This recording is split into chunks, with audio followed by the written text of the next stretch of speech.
मनुष्य को सदैव ईर्ष्या से बचना चाहिए, क्योंकि दियक जिस प्रकार लकड़ी को खा जाती है, खोखला बना देती है, ठीक उसी प्रकार ईर्ष्या मनुष्य को खोखला बना देती है। चलिए, PS लाल ज्योतिष चैनल में आप लोगों का हार्दिक अभिनंदन है, स्वागत है। आज का ज्योतिष का कार्यक्रम वृश्चिक राशि वाले जातक के लिए कुछ विशेष है। वृश्चिक राशि का दिसंबर का महीना 2023 आपके लिए कैसा रहेगा, ये बताएंगे। आप बने रहिएगा हमारे साथ, क्योंकि गोचर में ग्रह के परिवर्तन के साथ ही व्यक्ति के जीवन में इसका प्रभाव पड़ता है। तो हम बताएंगे वृश्चिक राशि वाले जातक के इस माह आपके स्वास्थ्य, आपका शिक्षा, वैवाहिक जीवन, प्रेम, भाग और करियर, आप बने रहेंगे। ये कार्यक्रम जन्म की राशि चंद्र राशि पर आधारित रहता है। अगर आप अपने जन्म कुंडली का विश्लेषण करवाना चाहते हैं या स्वयं के हस्तरेखा के द्वारा स्वयं के जीवन में के विषय में जानना चाहते हैं, तो आप संपर्क कर सकते हैं। डिस्क्रिप्शन में हमारा नंबर दिया है, वीडियो के डिस्क्रिप्शन में। चलिए जानते हैं कि वृश्चिक राशि दिसंबर 2023 कैसा रहेगा। तो सर्वप्रथम गोचर में ग्रह की क्या स्थिति है, चलिए इसको जानते हैं। जो कुछ गोचर में इस प्रकार है कि वृश्चिक लग्न में सूर्य देव और मंगल देव विराजमान है। द्वितीय हाउस में बुध देव विराजमान है। चतुर्थ भाव में शनि देव अपने घर में विराजमान है। पंचम भाव में राहु देव विराजमान है।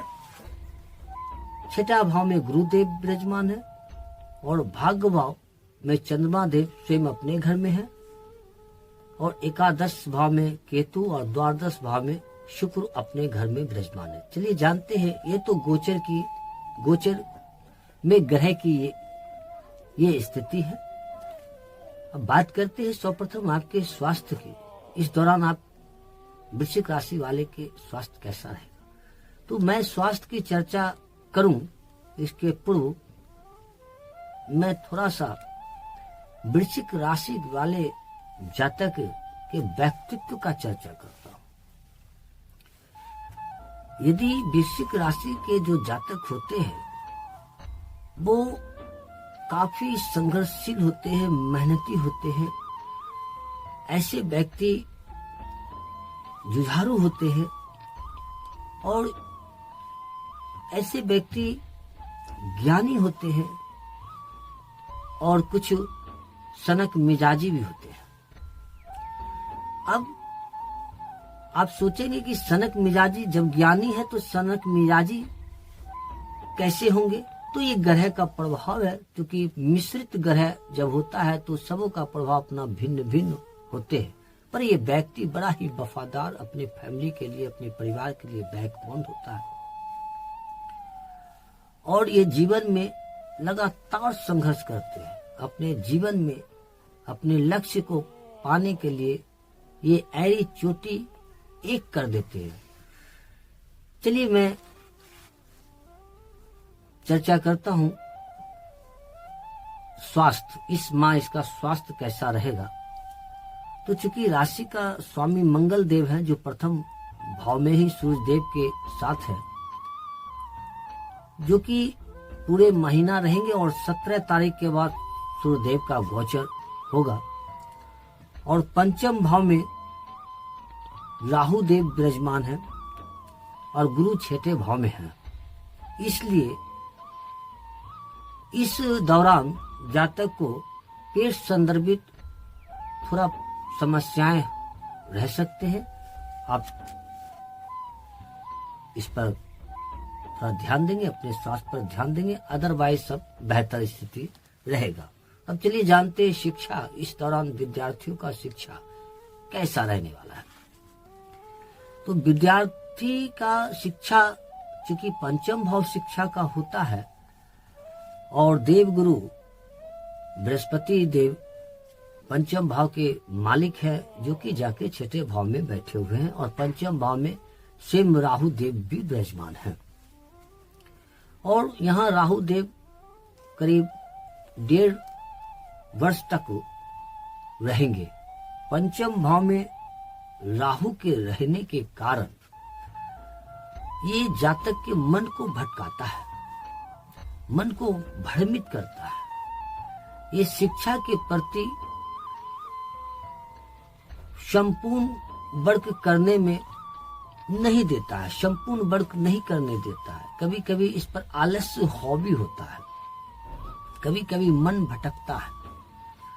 यदि वैवाहिक जीवन में है, बाल बच्चेदार है, तो ऐसे जातक का घर परिवार में कुछ न कुछ विशेषकर संतान को लेकर कुछ चिंताएं बनी रहती है।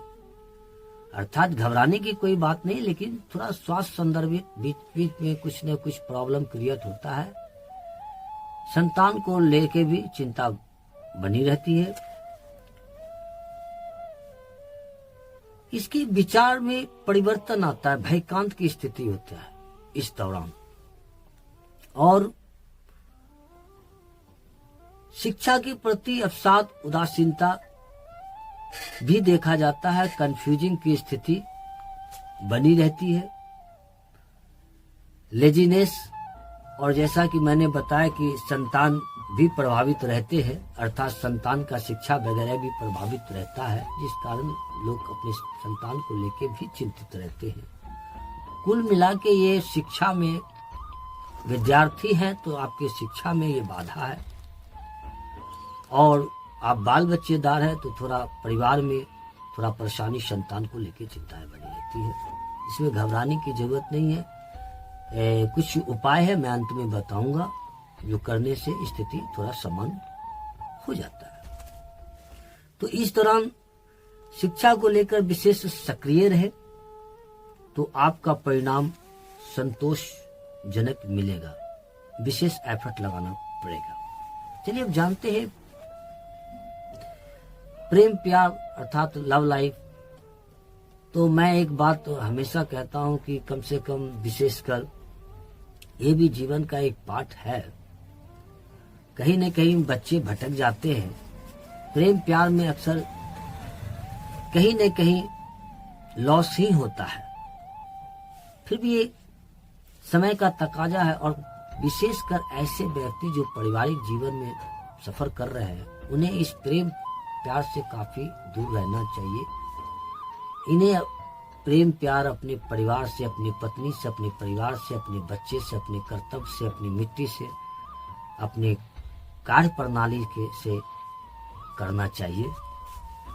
चलिए आगे जानते हैं कि ये प्रेम प्यार इस माह कैसा रहेगा। तो प्रेम प्यार वाले व्यक्ति का संशय का स्थिति बना रहेगा। आप कोई भी बात अपने प्रेमी से जरा सोच समझ के बोलेंगे। इस दौरान संशय की स्थिति बनी रहेगी। बेवजह शक हो सकता है, बेवजह आपका कुछ भी आप बोले तो काफी सोच समझकर बोले, तो कि छोटी छोटी बातों के कारण आपका शांति, आप दोनों के बीच शांति भंग हो सकता है, जिरह हो सकता है। इसलिए आप इस माह सावधान रहेंगे, वाणी पर नियंत्रण रखेंगे। चलिए आगे जानते हैं कि आपका वैवाहिक जीवन कैसा रहेगा।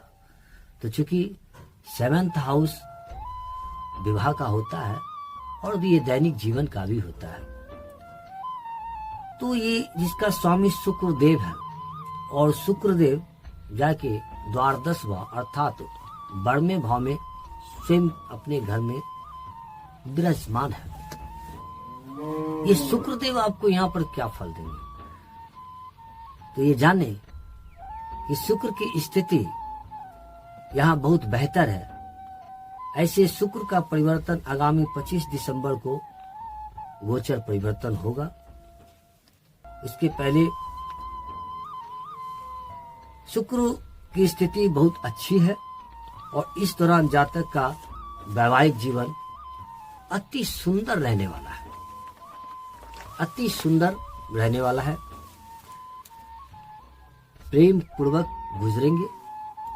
इस दौरान कहीं आप यात्रा कर सकते हैं, धार्मिक स्थलों पर जा सकते हैं, धार्मिक यात्रा कर सकते हैं,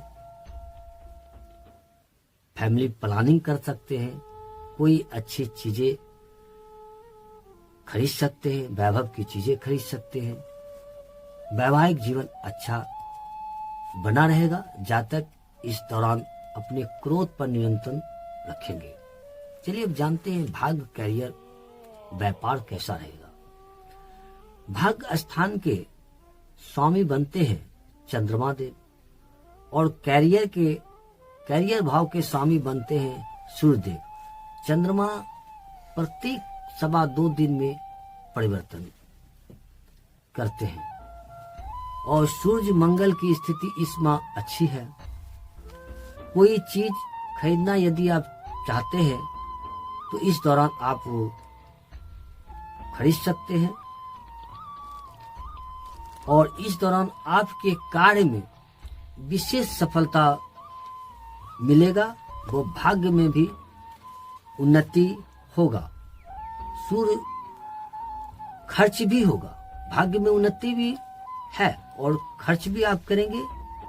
वह कुछ न कुछ इस दौरान आपके जो प्रतिद्वंदी हैं, आपके जो विरोधी हैं, उनका प्रभाव रहेगा। इसलिए इस दौरान अपने प्रतिद्वंदी से सावधान रहे और क्रोध से बचे। इस दौरान जातक का कैरियर में आत्मबल, सम्मान मिलेगा। जातक काफी इस दौरान ऊर्जावान रहेंगे। अपने कार्य क्षेत्र में सफलता भी आपको मिलेगा। कार्य क्षेत्र में किसी भी विवाद से इस माह आपको बचना चाहिए, इसलिए क्रोध पर नियंत्रण रखेंगे। क्योंकि मैं बार बार इसलिए कह रहा हूं कि चूंकि लग्नेश में मंगल देव है और साथ में सूर्य देव भी विराजमान है, दोनों अग्नि कारक है, इसलिए आप थोड़ा शांति बनाए रखेंगे। अब जानते हैं व्यापार। शनि की धैया भी आपको चल रही है, फिर भी व्यापार की स्थिति अच्छी रहेगी। आप अपने कर्मों पर फोकस दें। चलिए जानते हैं क्या करना चाहिए उपाय। तो वृश्चिक राशि वाले जातक को हनुमान जी के शरणागत होना चाहिए, अर्थात प्रतिदिन हनुमान जी का पूजा पाठ आराधना जरूर करना चाहिए। और विशेषकर प्रत्येक शनिवार और मंगलवार को तो अवश्य ही करना चाहिए। और एक घी का दीपक जलाकर ओम क्रांग क्रीं क्रौं सह भमाय दिव्या नमः मंत्र का जाप कम से कम 27 बार अवश्य करना चाहिए। और शिवालय में 1 लोटा जल, 1 बेलपत्र को चढ़ाए और 1 लोटा जल भगवान शिव को अवश्य दे और ओम नमः शिवाय मंत्र का 1 माला का जाप करे तो बहुत बेहतर आप अनुभव करेंगे। चलिए, कैसी लगी वीडियो? सब्सक्राइब करेंगे, मित्रों के साथ शेयर करेंगे, लाइक करेंगे और इसी तरह आप बने रहेंगे हमारे साथ।